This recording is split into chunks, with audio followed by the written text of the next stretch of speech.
Souvenez-vous, c'était le 1er décembre à Dakar. Ce jour-là, les Sénégalais, pour la première fois depuis leur indépendance, votaient pour se choisir une Assemblée nationale et un président de la République. Un seul candidat, Léopold Sédar Senghor, homme politique et poète, chef de l'État depuis 1958. Une liste officielle, celle de son parti. L'opposition a choisi un autre terrain, son terrain, la rue. Une manifestation groupant plus de 10 000 personnes se forme dans la Médina.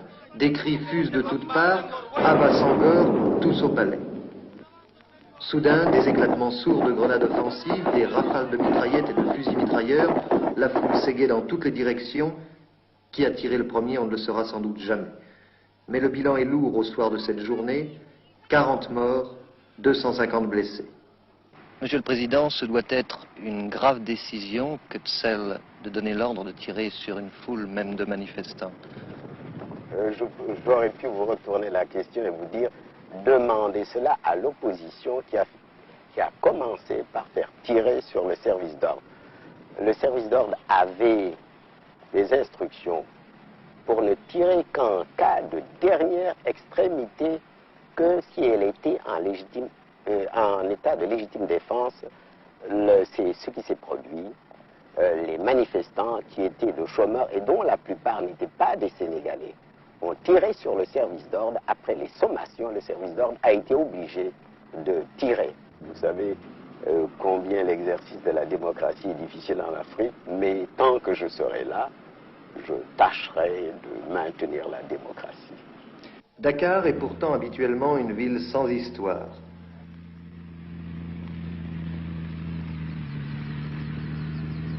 Ancienne capitale de l'Afrique occidentale, c'est une métropole de 400 000 habitants au milieu de laquelle se dressent fièrement des immeubles à allure de gratte-ciel.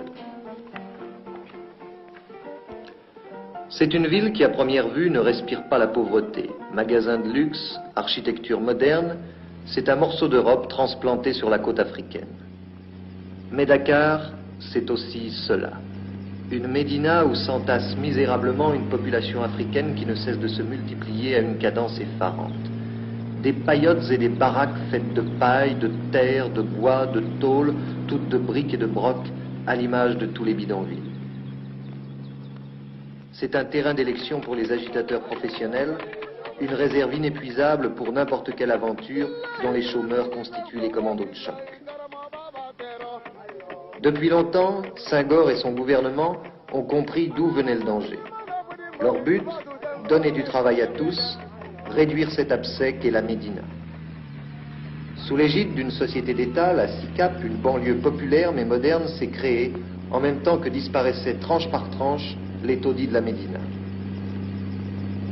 Les Africains y sont relogés dans des pavillons agréables, à des conditions financières défiant sans doute toute concurrence. 10 000 francs de loyer par mois pour accéder en 10 ans à la propriété. Dans 7 ans, toute la Médina aura été remplacée par cette cité-jardin. Mais malgré les efforts du gouvernement, reste entier le problème du chômage et son corollaire, la mendicité. Les petits Africains y sont passés maîtres. Leur tactique prend d'ailleurs un aspect parfois pittoresque. Voilà ce qui se passe lorsque vous désirez garer votre voiture sur une plage. Et pour quelques pièces de plus, vous aurez même droit à une poésie récitée avec un accent inimitable. Labourez ses enfants. Travaillez, prenez de la peine, c'est le fond qui manque le moins. Un riche laboureux s'entend sa ma prochaine, si venez ses enfants et leur par la santé moins. Gardez-vous d'agriculture.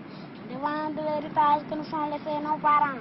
Un trésor est caché là, mais je ne sais pas l'endroit. Un peu de courage, vous le ferez trouver. Creusez, fouillez, bêchez, ne laissez ni place où la main passe et repasse. C'est tout? Oui. C'est de qui le laboureur et ses enfants? Hein? C'est de qui, tu sais? Victor Hugo. Très bien. La misère des quartiers pauvres forme un contraste étonnant non seulement avec les belles villas de la ville européenne, mais aussi avec les immeubles administratifs. Le palais de justice, l'Assemblée nationale, le centre administratif. Tout cela a été construit grâce à l'aide de la France. Monsieur le Président, en 1958, un pays a dit non à la France. On a dit à ce moment-là qu'il divorçait d'avec la France. Vous et un certain nombre d'autres pays africains avez choisi, un peu plus tard, la séparation. Mais une séparation dont on a dit à l'époque qu'elle était assortie, si vous me permettez le terme, d'une pension alimentaire. Les Français se demandent quelquefois pourquoi donner tout cet argent aux États africains. Vous, chef d'État africain, pouvez-vous leur répondre? Je vous répondrai que tout pays africain touche une pension alimentaire, que ce soit de l'Est ou de l'Ouest.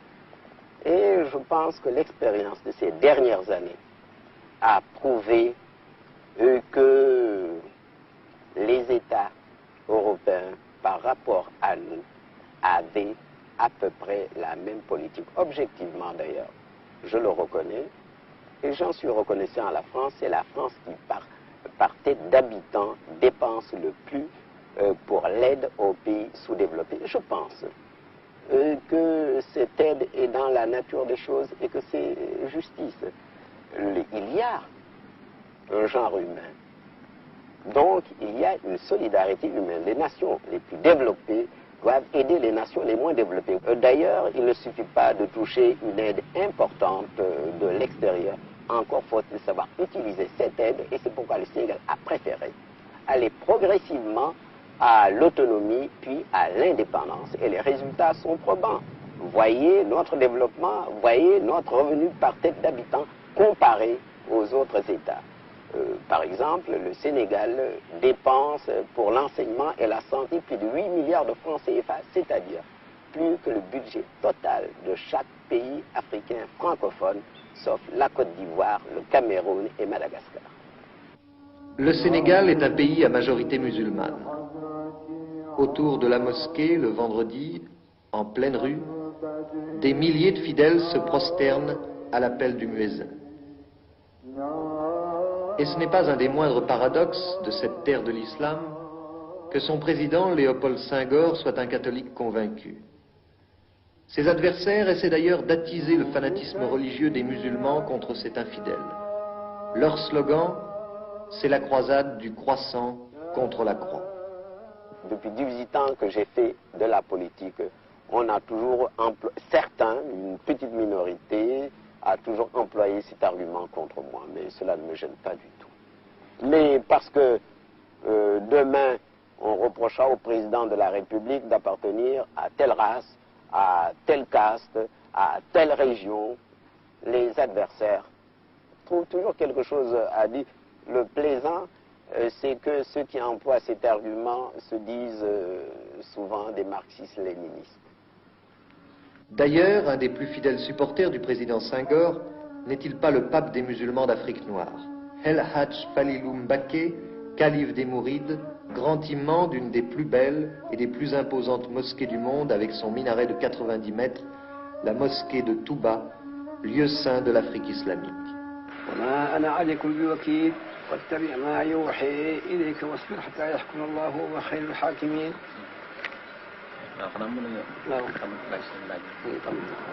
Vous pouvez maintenant, Monsieur Colomès, le calife a fini la lecture de quelques versets du Coran. Il est maintenant à votre entière disposition pour répondre à toutes les questions que vous voudrez bien lui poser. On dit au Sénégal que le calife des Mourides est le supporter numéro 1 du président Senghor. Or, c'est étrange, un calife musulman, supporter d'un président catholique.